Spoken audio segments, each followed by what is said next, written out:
Mortgage holders are in for a repayment shock. Let's have a look. Hello everyone, Florian.Heise here, and welcome to another episode of HeiseSays. Grab your Stein or, well, trade show cup of coffee, hashtag not sponsored. The Stein's getting washed, it's all good. I want to talk about an article from the Brisbane Times. Apparently, mortgage holders are going to be in for a repayment shock. Now, those of you that are regulars of the channel won't be. You won't be in for a repayment shock because we know what's coming. The reason why most of us locked in our mortgages, because for some reason, I don't know why, we just don't trust the Reserve Bank or the governor to keep his word or to actually make accurate predictions. I don't know why. There just has to be something. I guess we've got the psychic powers. We can predict the future. But yeah, none of us trusted the Reserve Bank when they said they were going to keep rates low. And what this article is highlighting is that mortgage holders are in for a shock because, well, rates are going to go up. They're predicted to go up a fair bit. Now, if we have a look here, this is my Excel I've been playing with for some time, and I will enable editing.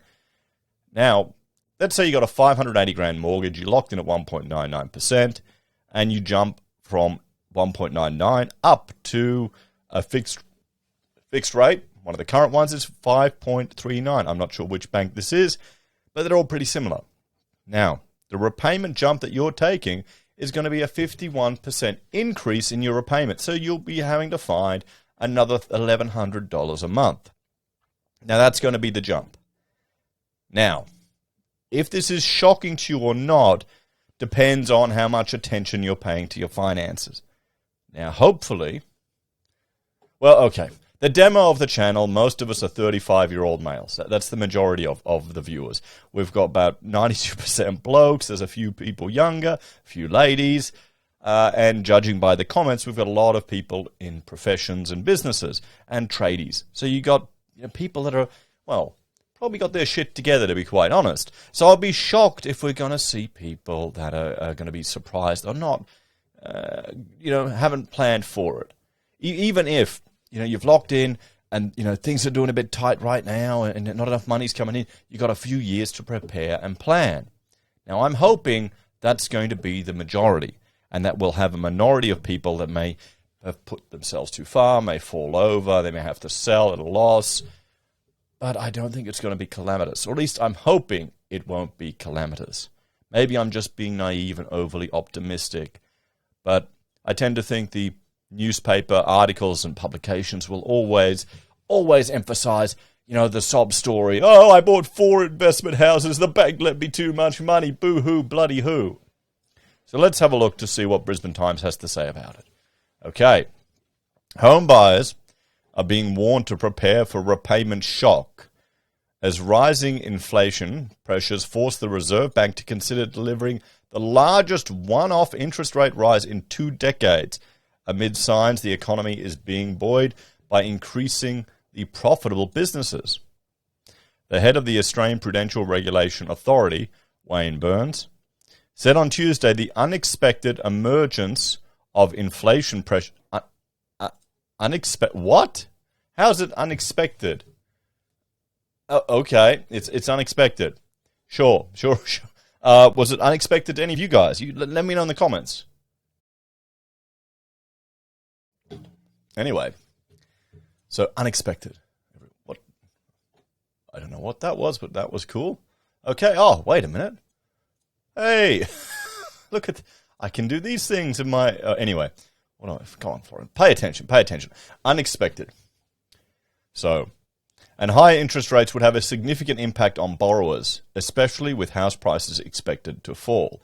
Well, if you've already borrowed, if you've already bought your house, and well, even if you get in negative equity, you're not going to suddenly sell.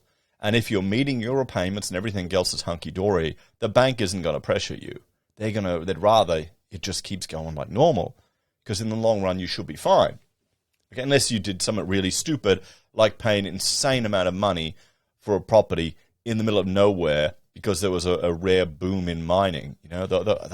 Anyway, so let's keep looking.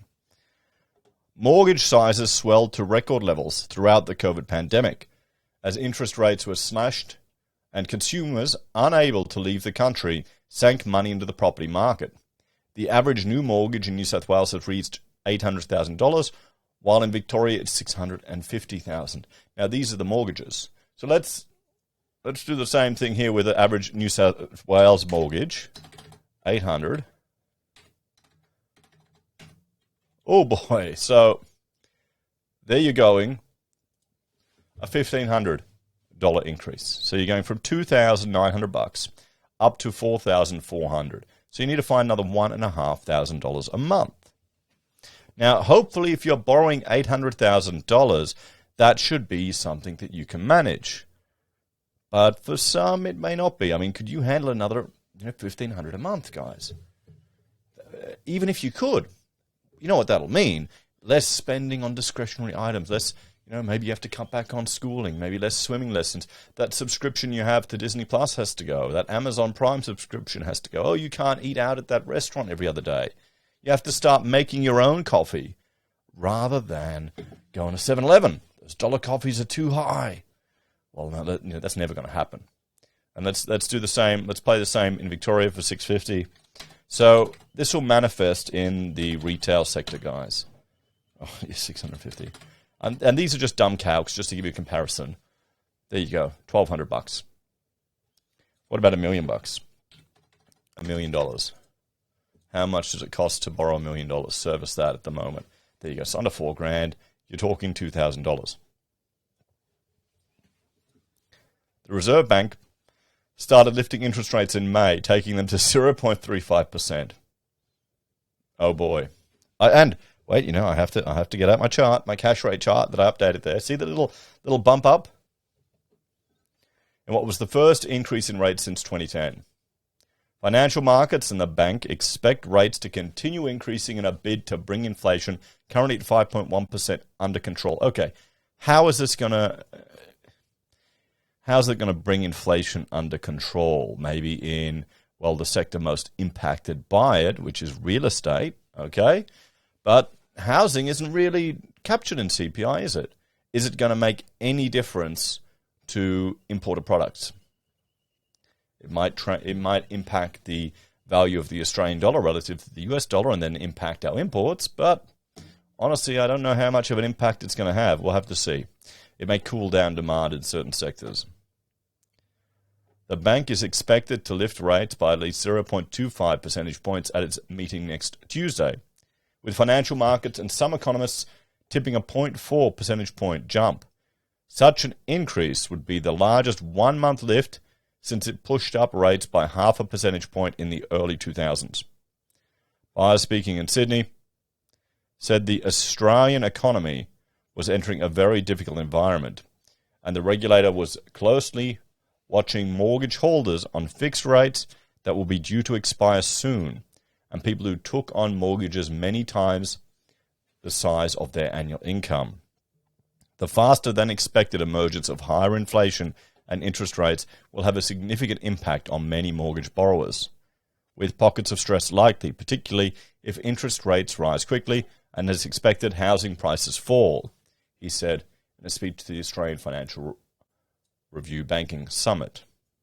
Of particular note will be residential mortgage borrowers who took advantage of very low fixed rates over the past couple of years and may face sizable repayment shock, possibly compounded by negative equity, when they need to refinance in the next year or two. Data out on Wednesday will confirm the slowdown in the national property market. CoreLogic's daily index measure of dwelling values suggested a drop of 1% in Sydney property values through May and a 0.7% drop across Melbourne.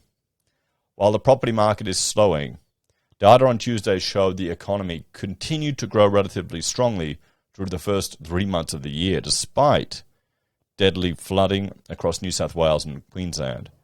The ABS said company profits lifted by 10.2% in the March quarter, to be 25.3% up over the past 12 months. Almost all the growth was driven by the mining sector, where profits increased by 25%. And now we have a radical political party who want to end coal and gas. who want to impact our mining sector.